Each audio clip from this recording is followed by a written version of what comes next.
man who's been largely responsible for it over the last 2 weeks. हम अंग्रेजों से आजाद तो 1947 में ही हो गए थे, पर उन्हीं के घर में वर्ल्ड कप जीतने का मजा हमें उसके 36 साल बाद 1983 में मिला।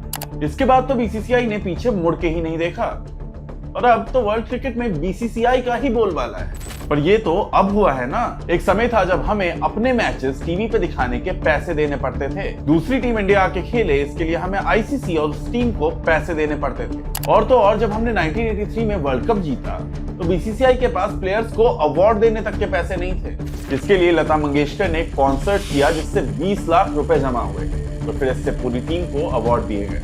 और अब पूरे वर्ल्ड क्रिकेट का 40% रेवेन्यू अकेले बीसीसीआई कमाती है। यार भगवान ऐसा रिडेम्पशन आर्क मुझे भी दे दे। एनीवे, तो चलिए आज के इस एपिसोड में बात करते हैं इस बारे में कि बीसीसीआई की किस्मत पलटी कैसे।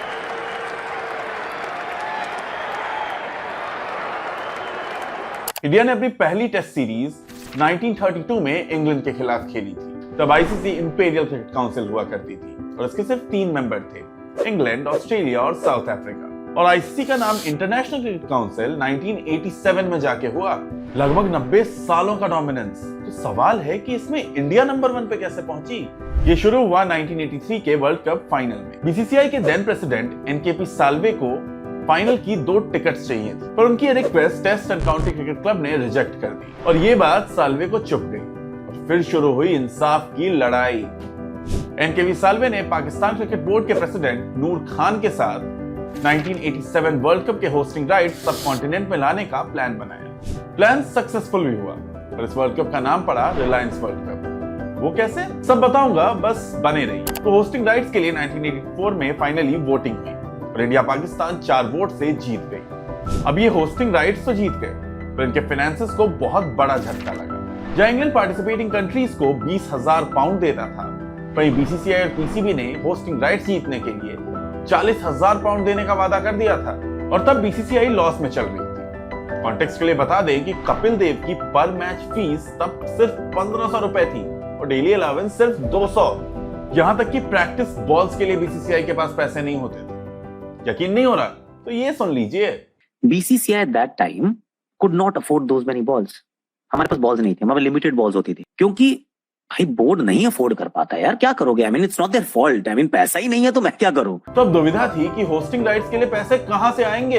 यहां काम आए साल्वे के पॉलिटिकल कनेक्शंस। उन्हें राजीव गांधी से 4 करोड़, रिलायंस के मालिक धीरूभाई अंबानी से 6 करोड़ रुपए मिले और इसी के लिए 1987 वर्ल्ड कप का नाम था रिलायंस वर्ल्ड कप। भले इंडिया सेमीफाइनल में इंग्लैंड से हार गई, पर बीसीसीआई की जीत जरूर हुई, क्योंकि पहली बार वर्ल्ड कप इंग्लैंड के बाहर होस्ट हुई थी। इसी साल आईसीसी का भी नाम चेंज करके इंटरनेशनल क्रिकेट काउंसिल किया गया और क्रिकेट को फाइनली अंग्रेजों से आजादी मिली।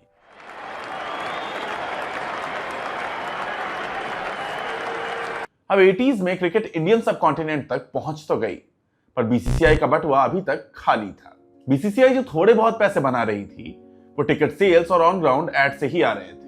याद है शुरू में मैंने कहा था कि हमें मैचेस दिखाने के लिए पैसे देने पड़ते थे। बीसीसीआई दूरदर्शन के डीडी स्पोर्ट्स को मैच दिखाने के लिए 5 लाख देती थी, पर पासा पलटा 1991 में जब भारत में लिबरलाइजेशन आया। लोगों के घरों में टीवी सेट्स आए और क्रिकेट मैचेस ब्रांड कमर्शियल्स के लिए प्रॉफिटेबल स्लॉट बनने लगे। Hi, Sachin. Sachin. I'll take it from here. Thanks. Thanks. All the best. इसी साल साउथ अफ्रीका ने भी क्रिकेट में वापसी की और वो जब इंडिया आए तो उन्होंने बीसीसीआई को ब्रॉडकास्टिंग राइट्स के लिए पैसे ऑफर किए, पर यहाँ तो हम उल्टा पैसे दे रहे थे। इन्होंने जैसे तैसे इंटरनल मीटिंग करके पूरी सीरीज के लिए $30,000 कोट कर दिए, पर जवाब में उन्हें साउथ अफ्रीका ने पर मैच के लिए $40,000 दे दिए, बीसीसीआई के कोटेशन से 4 गुना ज्यादा। और तब बीसीसीआई को यह पता चला कि पैसे तो उल्टा हमें मिलने चाहिए। जब मैच हम करवा रहे हैं तो पैसे तो हम कमाएंगे। फिर शुरू हुई जंग दूरदर्शन की मोनोपोली को तोड़ने के लिए और इसे लीड किया जगमोहन डालमिया ने जब वो 1990 में बीसीसीआई के चीफ बने और 1992 में इंग्लैंड के खिलाफ होने वाली होम सीरीज की राइट्स $6 लाख में बिकी। दूरदर्शन ने कमबैक करने की कोशिश तो की, पर जीत बीसीसीआई की हुई। जब 1995 में ये ऑर्डर पास किया गया कि ब्रॉडकास्टिंग राइट्स बीसीसीआई के पास रहेंगे ठीक 1 साल बाद 1996 में वर्ल्ड कप इंडिया, पाकिस्तान और श्रीलंका ने होस्ट किया और इसके ब्रॉडकास्टिंग राइट्स $10 मिलियन में बिके, जो एक रिकॉर्ड था। अगले साल जगमोहन डालमिया आईसीसी के प्रेसिडेंट भी बन गए। 1997 में जब वो आईसीसी के प्रेसिडेंट बने तो आईसीसी के पास सिर्फ 16,000 पाउंड यानी कुल 10 लाख रुपए बचे और 2000 में इनके टेन्योर खत्म होने तक आईसीसी के पास 15 मिलियन यानी कि कुल 70 करोड़ रुपए थे।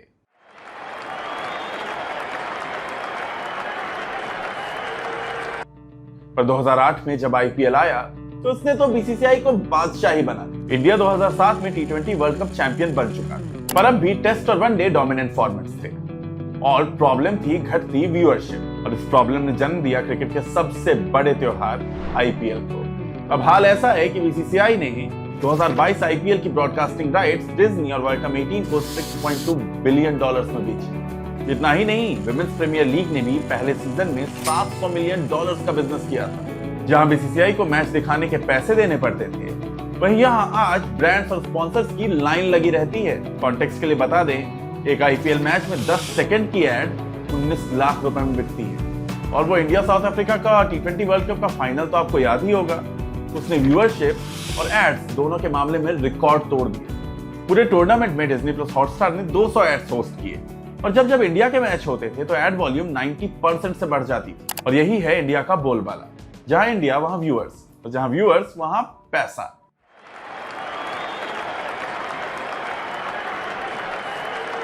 जहां तक पावर की बात है तो बीसीसीआई टॉप पे है, पर कब तक? पर सवाल यह है कितने दिनों तक। 2022 में बीसीसीआई की नेटवर्थ 18,000 करोड़ रुपए बताई गई। दूसरी सबसे अमीर क्रिकेट बोर्ड ऑस्ट्रेलिया से 28 गुना ज्यादा है। भैया 18,000 करोड़ में कितने जीरो होते हैं? छोड़। आईपीएल अमेरिका के एनएफएल के बाद दुनिया का दूसरा सबसे अमीर स्पोर्ट्स लीग बन गया। देखिए, जय शाह की लीडरशिप में इंडियन क्रिकेट की काफी ग्रोथ हुई है। विमेंस टीम को equal pay, WPL, world's largest stadium, Bangalore में नया NCA और 1900 के बाद पहली बार ओलंपिक्स में एंट्री। तो उम्मीद है कि अब और भी बड़े फैसले आने वाले हैं। बस बीजीटी में बचा लेना भगवान, कोहली की 1 सेंचुरी। खैर, आपको इस बारे में क्या लगता है? कमेंट्स में जरूर बताइए। And if you liked our content, don't forget to like, share and subscribe.